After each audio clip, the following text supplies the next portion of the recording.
ठाकुर जी का होता है उस पर दुनिया कृपा करती है तो ठाकुर जी की अनुग्रह हट जाती है तो दुनिया वाले भी दूर चले जाते हैं। किसी ने पूछा कि तेरा परिवार कितना है, किसी ने पूछा कि तेरा नाते रिश्तेदार कितना है, किसी ने पूछा कि तेरे पास धन माल कितना है।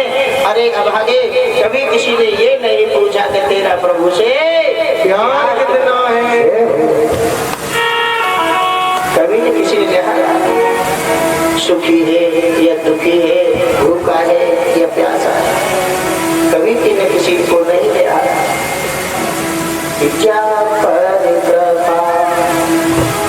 ठाकुर जी का अनुग्रह होता है ना तो दुनिया में भी कृपा करने लगते हैं। तो ठाकुर जी की कृपा हट जाती है तो गांव परहट की जोड़ो पूरी तहसील मिलकर के सहायता करे तो 2 वक्त की रोटियां नहीं मिलेगी। बोल गोविंद भगवान की जय। राम का नाम लेकर जो मर जाएंगे वो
अमर नाम दुनिया में कर जाएंगे।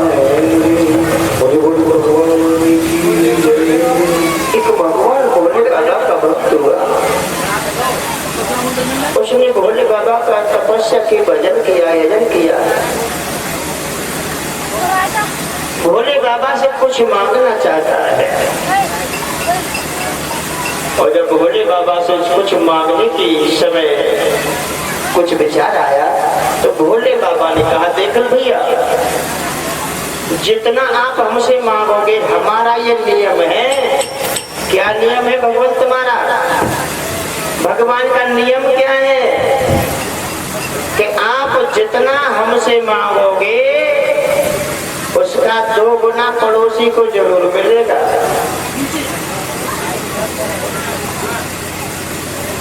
भगवान ने उस भक्त से कहा कि जितना आप हमसे मांगेंगे उसका 2 गुना पड़ोसी को जरूर मिलेगा। भोले बाबा का भक्त बोला कोई बात नहीं, अगर पड़ोसी को इसका लाभ मिलता है तो बड़ी खुशी की बात है। अगर हमारा पड़ोसी पैसे वाला होगा, धनवान होगा, तो कभी न कभी जीवन में काम ही आएगा। ठीक है हमारा, हमें कोई दुख नहीं है, जितना हम मांगे उतना हमें दे दो, हमें पड़ोसी अड़ोसी से कोई मतलब नहीं। ठीक है, क्या मांगना चाहते हो? बोला महाराज मेरे घर में कोई लड़का नहीं है, मेरा वंश कैसे चलेगा, मुझे एक पुत्र दे दो। भगवान ने तथास्तु कह दिया। उसके एक लड़का हुआ और पड़ोसी के 2 लड़का हुए। तो भगवान ने पहले ही शर्त रख दी कि जितना आप हमसे मांगेंगे उसका 2 गुना पड़ोसी को मिलेगा। और कुछ चाहता है? नहीं महाराज, हाँ एक और दे दो। क्या? कि महाराज मेरे घर में दूध पीने के लिए एक भैंस और मिल जाए। भोले बाबा ने कह दिया तथास्तु, ये भी जाओ। उसको 1 भैंस मिल गई, पड़ोसी को 2 मिल गई। बोल गोविंद भगवान।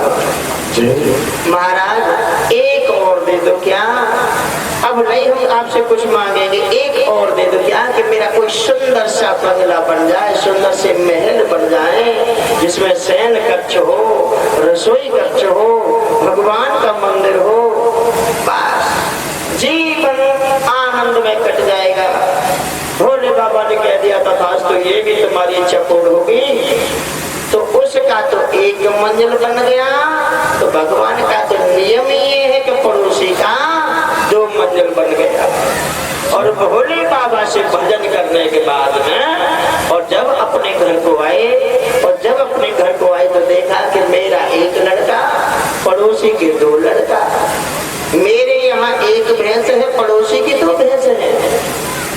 मेरी 1 मंजिल बनी, पड़ोसी की 2 मंजिल कोठी बन गई। सारी रात नींद नहीं आई, करवट बदलता रहा कि कब सुबह हो और मैं भोले बाबा से जाकर के बात करें।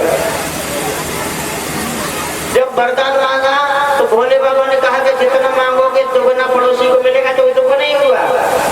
और जब आंखों से देख लिया कि ये तो वास्तव हमसे ज्यादा आगे बढ़ गया तो दुख हो गया। और भोले बाबा से जाकर के बोला, कहिए महाराज ठीक हो? भोले बाबा बोले हम तो ठीक है, आप सुनाओ, क्या कुछ कमी रह गई क्या?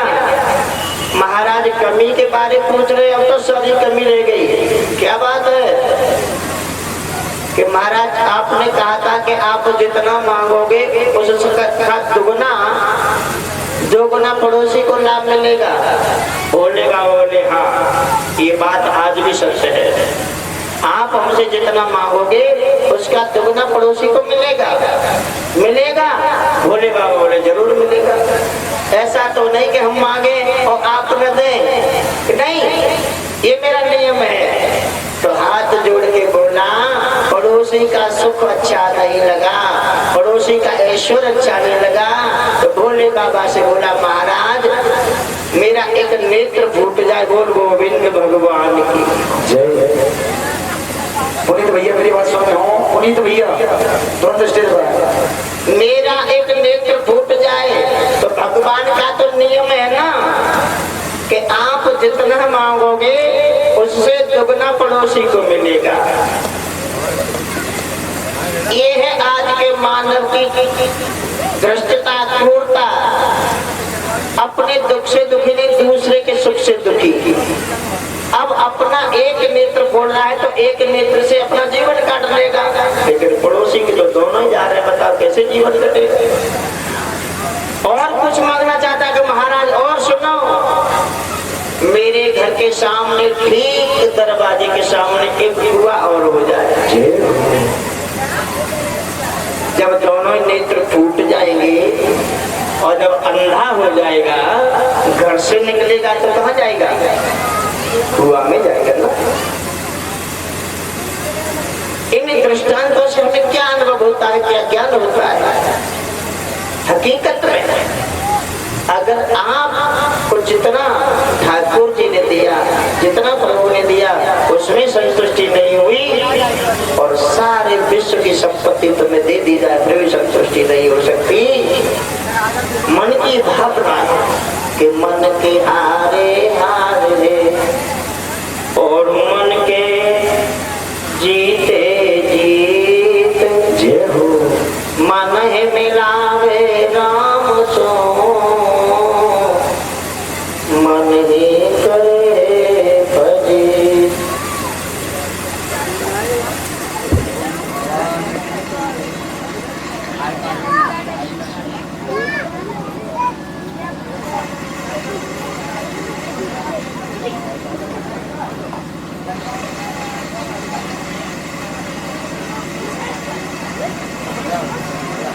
हरे रामा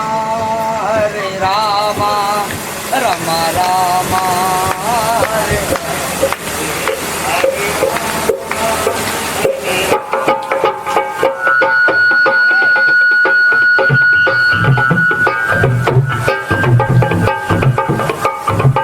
रमया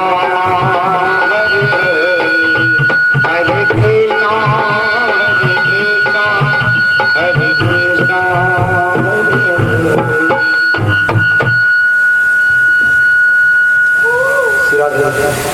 तुलसीदास जी महाराज की जय जय श्री राधे।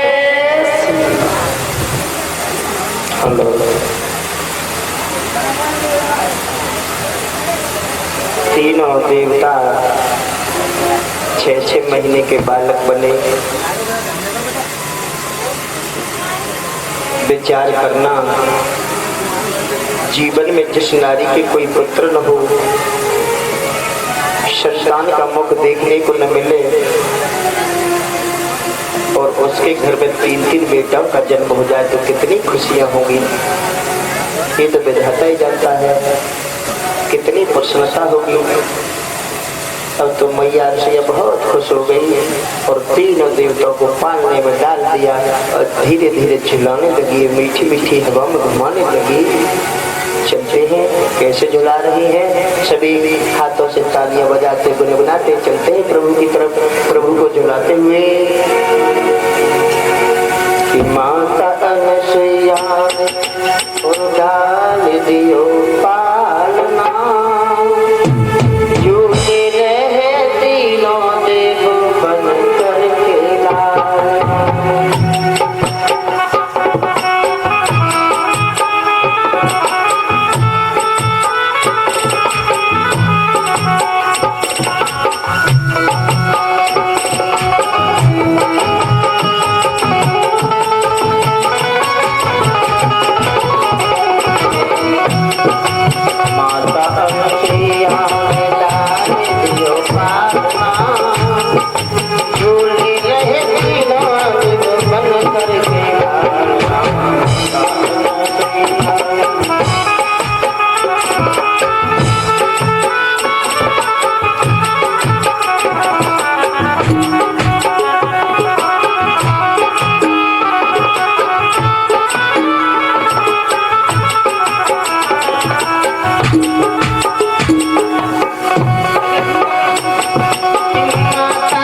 सुइया भूली न समाती, गोदी में लेके पलना झुलाते। सुइया भूली न समाती, गोदी में लेके पलना झुलाते।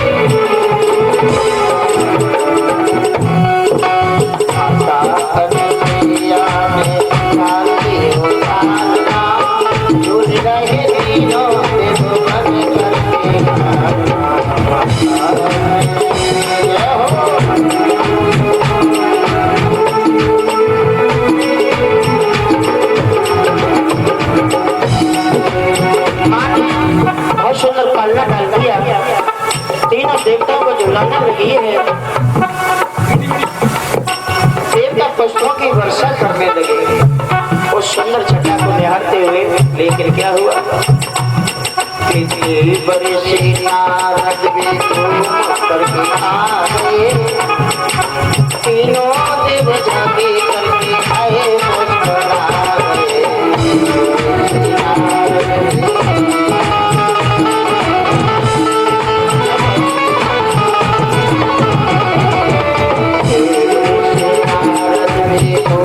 करके आए, तीनों देव जागे करके आए मुस्कुराए।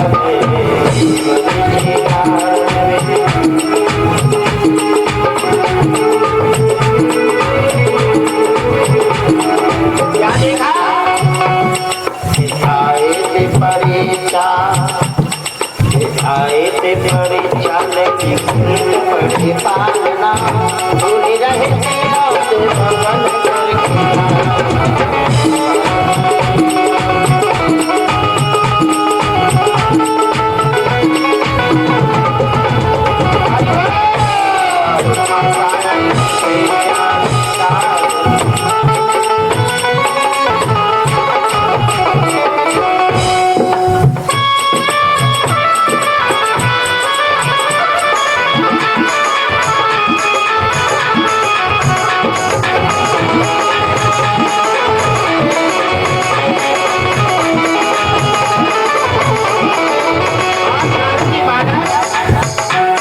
बधाइयां देने लगे। धन्य है माँ, धन्य अनुसुईया, कितनी बड़ी सारे आए देते बधाइयां, भूल गए तीनों देव सारी चतुराइयां। सारे आए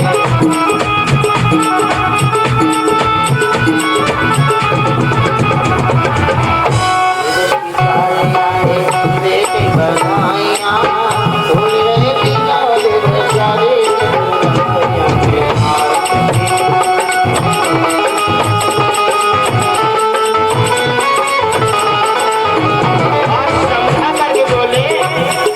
भारत की देवियों ने देवता की तरफ इशारा करके बोले, ये देवांगना नहीं महाराज, जय हो। भारत की देवियों ने आज बड़ा पालना झूले रहते देव बन करके लालना।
देवता को मां अनुसुईया ने पालना में लटा दिया और तीनों देवों की प्रशंसा करने के लिए नारद जी महाराज मां अनुसुईया की कुटिया पर पहुंच गए। मैया ने देखा साधु आए हैं। अहो भाग्य मेरे, कभी नारद मेरे घर नहीं आया करते थे, लेकिन ऐसी ठाकुर जी की कृपा हुई कि जब से मेरे घर में लड़काओं का जन्म हुआ है, बेटाओं का जन्म हुआ है, एक महंत माता है, 4 जा रहे हैं, 6 जाते हैं, 10 जाते हैं। अब तो मेरे घर में जमघट लगा है, न जाने कितने महात्मा आते जाते रहे। ऐसी क्या मुझ में लीला है या मेरे बच्चों में करश्मा है, तो महात्मा लोग दौड़ दौड़ कर के आ रहे हैं। माँ समझ नहीं पाई। ये कौन है? धीरे धीरे लालन पालन करने लगी। 6 महीना का भगवान को बालक बना दिया। कभी कल्पना करता है 7 महीना का भी बना सकती थी, 5 महीना का भी बना सकती थी, 6 महीने का क्यों बनाया?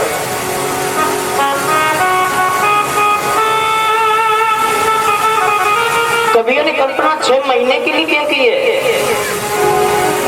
तुलसीदास जी महाराज लिखते हैं रावण के अंदर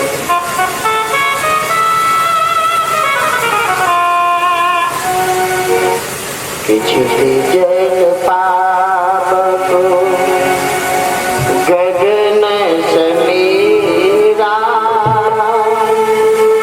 5 तत्व से अधम शरीरा,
से बना तेरा शरीर, उसमें कवि ने कल्पना कर दी, उसमें 6वां मन को जोड़ दिया।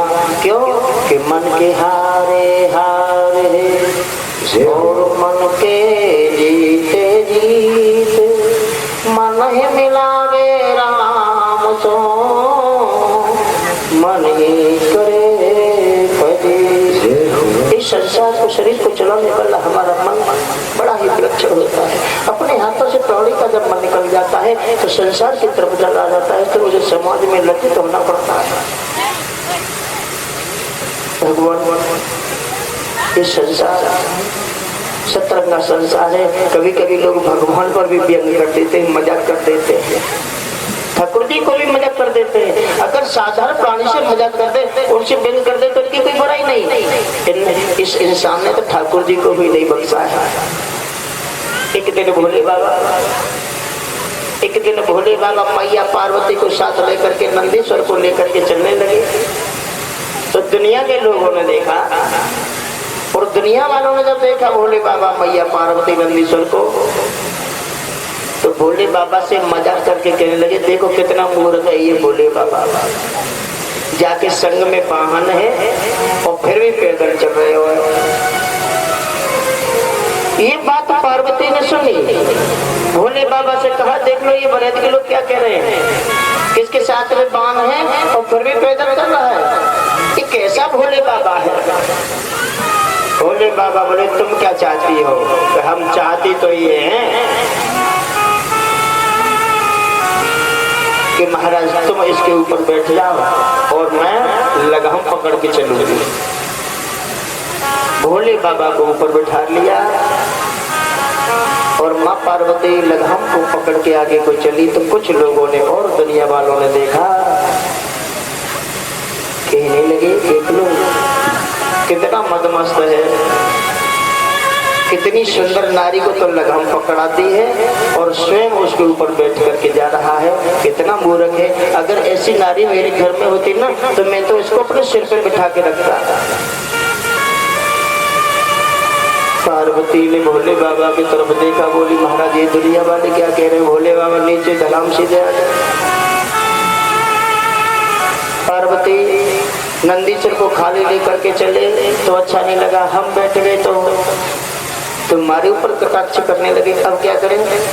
भोले बाबा बोले तुम बैठ जा और हम लगाम पकड़ के चलेंगे। नंदीश्वर की लगाम पकड़ के आगे को कदम बढ़ाया तो देखा लोगों ने तो भोले बाबा से एकदम झुझला करके बोले देख लो पत्नी को कितना बड़ा गुलाम है। कितना पत्नी का बड़ा गुलाम है। पत्नी को ऊपर बिठा लिया, स्वयं पकड़ के जा रहा है। मैया पार्वती ने देखा, प्रभु से कहने लगी हंस करके, प्रभु देख रही है दुनिया के लोगों की चर्चा, अब क्या करें। पार्वती बोली अब करे क्या, हम भी नीचे आ जाए। तुम बैठे तो अच्छा नहीं लगा, हम बैठ गए तो गुलाम बता दिया, खाली लेके चले तो मूर्ख बता दिया। फिर भोले बाबा ने गुस्सा में आए और नंदीश्वर को लाया और अपने सर पर उठा के धर लिया। बोल गोविंद भगवान की लय। सारा बवाल कट गया। आगे बढ़े तो देखने लगे, देख लो कितना बड़ा मूर्ख है। दुनिया वाहन के ऊपर चलती है, जाके ऊपर वाहन चल रहे हो। जितना आगे को आप बढ़ते चले जाएंगे, जितना आगे को घुसते चले जाएंगे, उतना ही प्रभु की भक्ति में घुसते चले जाएंगे तो उसका आनंद आता चला जाएगा। और दुनिया की तरफ घुसते चले जाओगे तो जितने घुसते चले जाओगे उतना ही दुखों का पहाड़ तुम्हारे जीवन में टूटना शुरू हो जाएगा। बोल गोविंद भगवान जय हो। माँ अनुसुईया झुला रही है तीनों बच्चों को। 6-6 महीने के बालक बने हैं। अब तो नारद जी महाराज प्रशंसा करने लगे मैया, और ये मैया तेरे बालक बहुत ही सुंदर है। माँ मैं एक बात कहे तुमसे। हाँ मैया इन बच्चों को किसी की नजर मत लगने देना। ये दुनिया वाले बहुत जादू टोना करते हैं, इनका ख्याल रखना। मैया जय हो तेरे बेटाओं की। मैया आंखों से ओझल मत होने देना। जैसे ही नारद जी ने कहा भगवान विष्णु आंखों में इशारा करके बोले क्यों रे दारी के, तेरे बीज बहे बहे सो तो हम यहाँ 6-6 महीना के लला बन गई। अब और कुछ चाहता है, चुपचाप यहाँ से चला जा। क्यों मैया को गरमा रहा है। नारद जी बोले तुम कर क्या सकते हो। क्यों क्यों तुम कुछ नहीं कर सकते।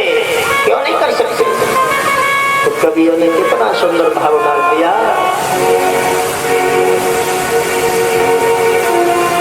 नचायो भगत नाना भाते नचायो, नचायो भगत नाना भाते नचाओ, नचाओ भगत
जादू कर गई तेरी अखियां जादू कर गई तेरी अखियां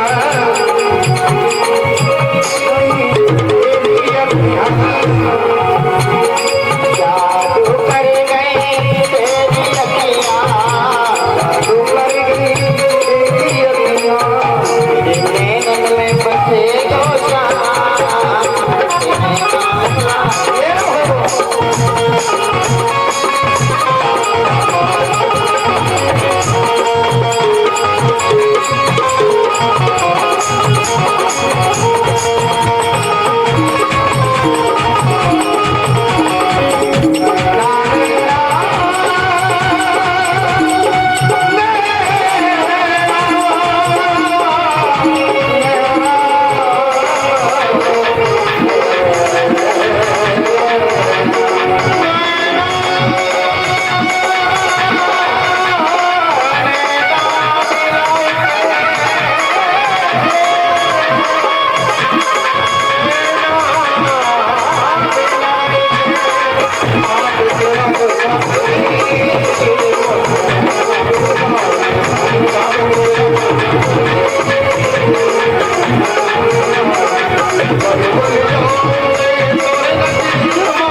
बोले गोविंद भगवान की जय बोले सतवार की भक्त और भगवान के नेत्रों से नेत्र भिड़े। भगवान विष्णु बोले नारद जी तुम्हें शोभा नहीं दे रहा है, तुम मैया को ऐसी